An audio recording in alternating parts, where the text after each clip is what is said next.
As a married woman, I watched Who the If Did I Marry, and this is a 1-minute summary of what I saw. Let's go. She met this guy on a dating app, a couple of days later. They were supposed to meet up on a date. On her way, her tires burst. The guy came over to help her and paid for the tire.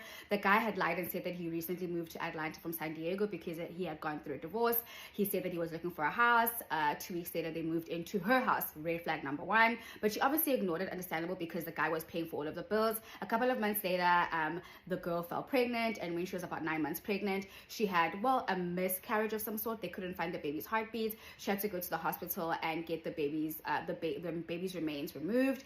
The guy didn't come to the hospital to be with her because he had lied and said that he was a VP of some kind of company, which he lied about as well. He came about 3 hours after her surgery was done to pick her up. The guy had lied and said that he was always on the phone with his family, and he was always talking on the phone with the family, but only to find out that it was all a lie. He was not on the phone with his family. He was just making all of it up.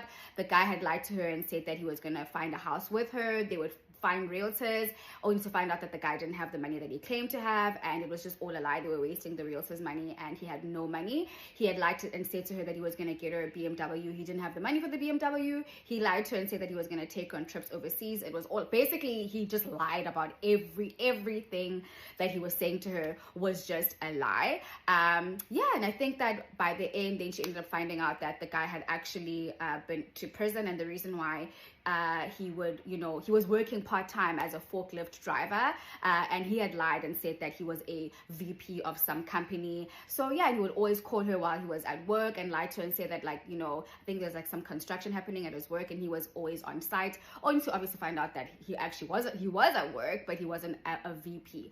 And so yeah, I guess that my conclusion as a married woman would be, I know everyone keeps saying like, oh, she moved too fast. Let me tell you guys something. I've met couples who have been married for like 50 years and above, who met and like 3 months later were married. So honestly, there's no formula when it comes to this whole relationship and love thing. However, my advice, which is what I did when I met my husband and he made his intentions very, very clear to me, I told him that I didn't want to create or go through any more trauma, and I didn't want to cause any more trauma for anyone else. So if he wants us to be together, then we need to go to therapy, and our dates were going to see a therapist. And that is just my advice to any other woman out there or any other person. Instead of wasting money on going on dates to get to know a person on a date, I was like, we're gonna go to therapy. And that's why when some of you are always asking like some intrusive questions that I don't share, it's because I know my husband's boundaries. I respect his boundaries because we have been to therapy. And like I said, there is no formula to this thing, but do not ignore the red flags. And I know that I'm doing this more than a minute, but I hope that it really helped, because it is 500 minutes of a story that I try to summarize as much as possible.